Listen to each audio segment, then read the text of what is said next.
Hello everyone, এই দেখো আমি নিয়ে এসলাম তোমাদের জন্য সেই ভাইরাল বিয়ের ভিডিও। কি মনে হচ্ছে? একে দেখে কি মনে হচ্ছে বিয়ের কনে? কিন্তু একদমই না, এ কিন্তু বিয়ের কনে না। এ কিন্তু বিয়ের কনে না, এ কিন্তু ছেলে পক্ষের লোক এবং ছেলের ভাইয়ের বউ হয়। তো আমরা চলে গেলাম এই যে সেই বিয়েতে। দেখো, তো বিয়েতে আসলে বিয়ে দেখতে খুব ভালো লাগে আমার কাছে।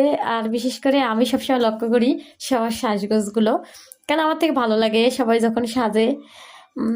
আমার নিজের সাজতে ইচ্ছা করে না, কারণ মনে হয় আমি নিজের সাজলে আমাকে ভালো লাগে না একটুকু। তাই সবার সাজগোজ দেখতে আমার খুব ভালো লাগে, সবাই সাজলে আমার খুব ভালো লাগে। আমি শুধু খেয়াল করি কে কীরকম সেজেছে, কার সাজ সব থেকে সুন্দর হয়েছে। তোমরা খেয়াল করতেছো কি? একটু দেখো, এখানে কিন্তু বরের বাড়ির লোক মানে বরের পক্ষের লোকেরা সবাই দাঁড়িয়ে ছবি তুলতেছে। তো এখানে বরের সাথে বরের ভাইয়ের বউয়েরা, তাদের ছেলে মেয়ে, তো তার তালতো বোন, এই সবাই মিলে ছবি তুলতেছে। তারপরে আমরা বিয়ে দেখতে চলে গেলাম। এরপরে শুরু হয়ে গেল পরের পর্ব। তো ছেলের বিয়ের ছবি তোলা শেষ করার পরে আবার চলে আসলো, এখন ছেলে বসে গেছে বিয়ে করার জন্য। দেখো, এখানে বরের বাড়ির লোকেরা আগে চলে আসছে, তাই আর তারা আগে মানে ছেলের আগে যদি বিয়ের কাজ থাকে তাই ছেলেকে আগে বসিয়ে দিয়েছে। তো আমরা ছেলের বিয়ে দেখতে দেখতে আবার চলে আসলাম খাওয়া দাওয়া করতে। খুব খিদে পেয়ে গেছে বিয়ে দেখতে দেখতে, তাই চলে আসলাম খাওয়া দাওয়া করতে।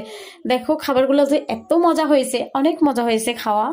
কারণ মেয়ের বাড়ির লোকেরা অনেক কষ্ট করে, মানে একটা মেয়ে বিয়ে দেওয়ার পিছনে তারা যা খরচা করে সে তুলনায় এই খাবারের স্বাদ কিছুই না। তো অনেক মজা হয়েছে খাবারগুলো।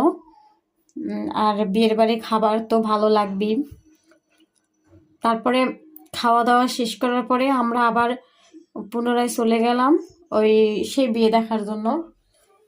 যদিও যাদের খাওয়া দাওয়া বাকি ছিল তারা সবাই শেষ করতেছে, আমি খাওয়া দাওয়া একটু আগেই শেষ করে নিলাম। এবার চলে গেলাম, ও দেখতেছি এই সাইডে বউকে ছবি তোলা হচ্ছে। তো বউয়ের রিয়েকশনগুলো খুব ভালো লাগতেছে, হাসি মাখা মুখ, খুবই সুন্দর লাগতেছে।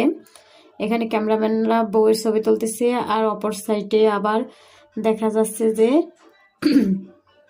ছেলেকে বিয়ে করানো হচ্ছে। তো এটা দেখার পরে আবার একটু বাইরেটাও ঘুরে আসলাম। এই যে এখানে বর আর বউয়ের ছবি দিয়ে ওদের বিবাহবার্ষিকীর একটা ব্যানার তৈরি করে নিয়েছে, খুব সুন্দর। এটা কিন্তু বিয়ের গেট, আর এটা হচ্ছে বন্দর ক্লাব চট্টগ্রামের, খুব সুন্দর একটা ক্লাব। যারা যারা এখন এই ক্লাবে আসে নাই তোমরা এখানে আসতে পারো। খুব সুন্দর করে সাজানো হয়েছে। তা আমি বাইরের পরিবেশটা দেখার জন্য বের হলাম।